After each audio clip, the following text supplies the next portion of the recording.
My sister snitched to parents that I kicked her out and made they disowned me, but the truth is I covered all her expenses. So I let karma ruin her. I've always been the one my family could lean on. Maybe it's because I'm the oldest, or maybe it's because I've always been the one who could keep my head above water. Either way, when my younger sister Jessica came to me in tears last year and said she wanted to move out of our parents' house and needed my help, I didn't think twice. She spun a whole story about how she was suffocating at home and just needed some space to figure things out. She claimed she couldn't deal with our parents' constant hovering and that they didn't understand her dreams. She said she'd finally get a job and take responsibility once she had her own place, but she needed help getting started. I rented her a small apartment, nothing fancy but decent. I paid the security deposit, covered the first month's rent, and even helped her get some basic furniture so she could get comfortable. I made it clear that this wasn't a long-term arrangement. I'd be helping her out for a few months until she could get on her feet. At first, she seemed grateful. She even said, "I can't believe you're doing this for me. You're the best brother ever." It felt good to help her out, and honestly, I thought this might be the push she needed to get her life together. But after a few months, I started noticing little red flags. She wasn't even trying to get a job. Every time I asked, she'd give me excuses. "Oh, the market's terrible right now," or "I've been so stressed, I just needed a break." Meanwhile, I kept paying her rent because she always had some reason why she couldn't cover it yet. The breaking point came in the 4th month. I was hit with an unexpected expense, a car repair, that wiped out some of my savings. I told Jessica that I couldn't cover her rent that month and that she needed to figure it out. She freaked out. Suddenly, her gratitude was gone and she was angry. "You're bailing on me," she said. "I can't believe you're leaving me like this." I told her it wasn't permanent, but she needed to step up and take some responsibility. She stormed off and I didn't hear from her for days. I thought maybe that would be the wake-up call she needed. I couldn't have been more wrong. Jessica didn't just disappear for a few days. She went silent for almost 2 weeks. I assumed she was trying to figure things out on her own, maybe even applying for jobs like she'd promised. I gave her space because I thought it was the right thing to do. Then my mother called. "Why are you being so cruel to your sister?" she asked, taking me completely by surprise. I had no idea what she was talking about, so I asked her to explain. Apparently, Jessica had gone to my parents sobbing, saying that I had abandoned her after forcing her into an apartment she couldn't afford. She claimed that I had promised to take care of everything and then cut her off. "She's your sister, for God's sake," my mother said. "She's struggling, and you're just watching her sink." I couldn't believe what I was hearing. Jessica had spun the whole situation to make it seem like I pressured her to move out and then cruelly cut her off. I tried to explain the truth, that she had begged me for help and that I had supported her for months, but my mom wouldn't have it. "She's barely scraping by," she said. "She's looking for a job, but she's so overwhelmed. How could you just leave her like that?" It didn't take long for my father to chime in. He called me later that night and repeated the same story Jessica had told my mom. "You're supposed to be the responsible one," he said. "If she needed more time, why couldn't you just give it to her?" I was stunned. My sister wasn't just mad at me for cutting off financial help, she was out for blood. She'd painted me as the villain in front of our parents, and they believed her completely. To make matters worse, I found out that Jessica wasn't as overwhelmed as she claimed. Through a mutual friend, I learned that she spent most of her days hanging out with friends and partying. Apparently, she even bragged that she didn't have to worry about rent because her idiot brother was taking care of it. When I confronted her, she didn't even try to deny it. "Maybe if you hadn't stopped helping me, I wouldn't have had to go to them," she said with a smug look. "I had to survive, and you didn't care." It was as if she didn't see a problem with twisting the truth to get our parents on her side. That's when I decided to set the record straight. I called a family meeting to clear the air. I figured if we all sat down and talked about it, I could explain everything and show my parents how much I had actually done for Jessica. I naively thought they'd understand once they heard the whole story. The meeting began with tension so thick you could cut it with a knife. My parents sat across from me in their living room, arms crossed, with Jessica sitting smugly between them. She wouldn't even look at me. I stood before them, my voice steady, as I laid out the situation with measured clarity. I explained how Jessica had pleaded with me to help her start anew, how I'd secured an apartment for her, covering the rent and every expense for months without hesitation. I even recounted the time my car broke down, draining my savings and leaving me unable to cover her rent for a single month. "And what was her response?" I asked, my tone tinged with frustration. Instead of keeping her promise to contribute, she went out partying with friends, ignoring her responsibilities. She didn't even bother looking for a job. Jessica's reaction was immediate, her voice rising in a dramatic protest. "That's a complete lie. You're twisting everything to paint me as the villain," she exclaimed, clutching her chest as if wounded. "I told you I was trying so hard, but you didn't care. You just wanted me gone from your life." Before I could respond, my mother interjected, her voice heavy with disappointment. "You're being too hard on her. She's your sister and she's struggling. You stood by and let her stumble when you could have helped more." I was stunned, my patience fraying. Did they not see my efforts? I pulled out my phone, scrolling through months of evidence, screenshots of bank transfers for her rent, receipts for furniture I'd bought to make her apartment a home. "Look at this," I said, holding up the screen. "Does this look like someone who doesn't care? I've been supporting her for months, practically carrying her on my back, but my father's expression remained unmoved, his head shaking slowly. "That's not the point," he said firmly. "If you knew she wasn't ready to stand on her own, you shouldn't have pushed her out. You set her up to struggle, knowing she wasn't prepared." Jessica, ever the performer, dabbed at her eyes, her tears seeming more theatrical than genuine. "Exactly," she said, her voice trembling for effect. "He's just trying to shame me in front of everyone. He doesn't care about keeping this family together." Her words stung, twisting the truth into something unrecognizable. I felt the weight of their accusations, as if my efforts had been erased in an instant. Yet the evidence on my phone told a different story, one of sacrifice, of trying to help someone who refused to help themselves. I stood there, grappling with the unfairness, wondering how my family could see me as the one at fault when I'd given so much. I felt like I was in the twilight zone. It didn't matter what proof I had or how much I'd done for them, my parents had completely bought into her lies. Then Jessica went for the jugular. "You're just mad because you couldn't control me anymore," she said. "That's why you stopped helping, so you could punish me." "Admit it," I snapped. "Are you serious? You're the one who begged for help, and when I couldn't keep up, you turned everyone against me. You're not struggling, you're lazy." My mother stood up angrily. "Enough. We're done with this. Jessica's trying her best, and you're just kicking her while she's down. If you can't be a decent brother, then maybe you should stay away until you figure out what family is." I was stunned. My own parents had just completely sided with her, despite all the evidence. I didn't know what to say, so I walked away. But as I walked out the door, I made a decision. If they wanted to believe her lies, then they could deal with the consequences. I was done being their punching bag. After that disaster of a meeting, I decided to take a step back. I stopped returning Jessica's phone calls and ignored my parents' attempts to guilt me into fixing things. I figured if they were so convinced she was the victim, they could handle her drama on their own. It didn't take long for Jessica to see that I was serious. A week after the meeting, I started getting texts from her. At first, they were passive-aggressive. "Thanks for ruining my life. I hope you're happy." Then they became desperate. "I can't pay the rent this month. What am I going to do? Are you really going to let me end up on the street?" I ignored them. I'd already done more than enough, and I wasn't going to enable her anymore. But I guess she underestimated just how done I was, because a few days later my mom called me, angry. "Jessica says she's being evicted," she yelled. "How can you let this happen? She's your sister." I remained calm. "She's an adult, Mom. If she can't afford the apartment, she needs to move out or get a job. She's been trying," my mother insisted. "You know how tough things are right now." "Has she really?" I asked. Because the last I heard, she was spending her days hanging out with friends and doing nothing. "Did she tell you that?" My mother hesitated.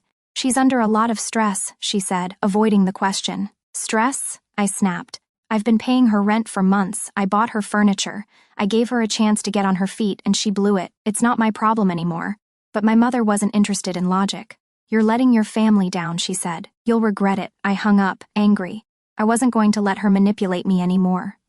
A week later, I got a call from my aunt, who's never been one to stay out of family drama. She told me that Jessica had moved back in with my parents and was telling everyone in the family that I was a selfish, heartless brother who had forced her to live alone and then left her homeless. "Are you kidding me?" I said. "She begged me for help. I paid for everything. I even have proof." "Well, maybe you should show it to everyone," my aunt said, "because she's making you out to be the bad guy, and your parents are eating it up." That's when I decided I'd had enough. If Jessica wanted to play dirty, I could play dirty. But I'd do it with the truth. After my aunt's call, I realized that if I didn't fight back, Jessica's lies would spread unchecked. So I decided to do what I should have done in the first place, show everyone the cold, hard truth. First, I went through my bank statements, collecting every receipt for the rent, the furniture, and even the groceries I bought for her in the first few months. I also pulled up all the text messages in which Jessica had begged me for help, thanked me for supporting her, and promised to get a job soon. Then I called a family meeting. It felt like déjà vu when I walked into my parents' living room. They were sitting on the couch with Jessica in the middle, looking smug as ever. My mom gave me a cold look, and my dad didn't even acknowledge me. But this time, I was ready. "I'm here to clear my name," I said. "If you still want to believe Jessica after this, that's your choice. But I'm not going to let her destroy my reputation without hearing the truth." Jessica rolled her eyes. "Oh, here we go. The big speech about how you're the victim." I ignored her and started laying everything out. I showed them the rent payments, the texts where she admitted she couldn't handle living at home and begged for my help, and the ones where she thanked me for paying her way. I even pulled up the screenshots my friend had sent me of Jessica bragging about how she didn't need a job because her stupid brother was footing the bill. When I finished, the room was dead quiet. My mom's face was pale and my dad looked uncomfortable, like he wanted to say something but didn't know what to say. But Jessica? She doubled down. "So what?" she said. "You still left me when I needed you. You can't just expect someone to suddenly be able to take care of everything all by themselves. You set me up to fail." I laughed bitterly. "Set you up to fail? You're 25 years old, Jessica. At some point you have to take responsibility for your own life. I gave you a head start and you squandered it. That's on you, not me." My mother, to my disbelief, sided with Jessica again. "She's still your sister," she said. "You could have been more patient. Maybe if you hadn't cut her off so suddenly." I held up my hand. "Enough. I've had enough of this. I've been more than patient. I've done more than enough. If you want to keep enabling her, go ahead, but I'm done. Don't call me again unless it's to apologize." With that, I walked out. I didn't slam the door. I didn't yell. I just left. And for the first time in months, I felt free. After I walked out, I cut off all communication. No phone calls, no texts, no family gatherings. I needed space, and honestly, I wasn't sure I ever wanted to talk to them again. But the surprises didn't stop there. A few weeks later, I got a message from someone I wasn't expecting, Jessica's ex-boyfriend, Ryan. We hadn't spoken in years, but he reached out and said he'd heard about the drama through the grapevine. "Look, I don't want to get in the middle of anything," he started, "but I thought you should know something." Apparently, Jessica had pulled the same stunt on him years ago, but on a smaller scale. He told me how she'd manipulated him into paying her rent and bills while they were dating, claiming she was trying to get on her feet. When he finally caught on and confronted her, she'd played the victim, telling their mutual friends that he was controlling and financially abusive. "She's good at getting people to believe her," Ryan said. "I lost a few friends over it. Sounds like she's doing the same to you now." I couldn't believe it. Jessica had a pattern of using people, and I had walked right into her trap. The worst part was that my parents were enabling her, just as her friends had done in the past.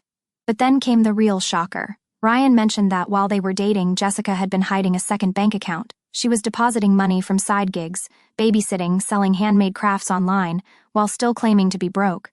"You might want to check to see if she's doing that again," he said. That lit a fire under me. I had no idea how to confirm it, but the possibility that Jessica wasn't as broke as she claimed made my blood boil. The answer came sooner than I thought. A few days later, my cousin Amanda texted me out of the blue. "Hey, I know you're not talking to Jessica, but you might want to see this," she wrote, attaching a screenshot.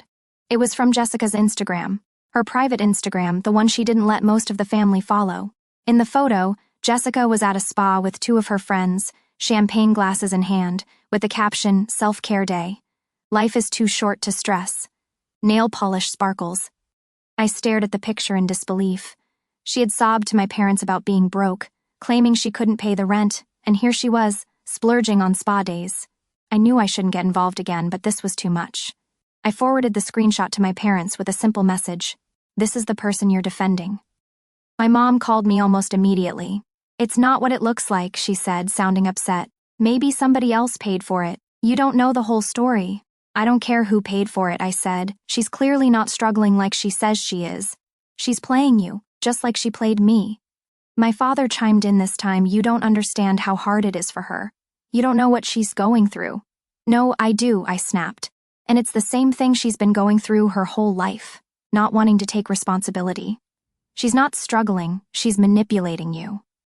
They didn't say much more after that, but I knew the conversation had planted seeds of doubt.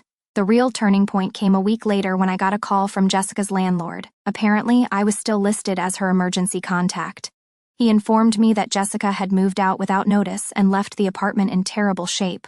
There were holes in the walls, garbage everywhere, and even some furniture missing, the same furniture I had paid for. She didn't even leave a forwarding address, he said. Do you know how I can reach her?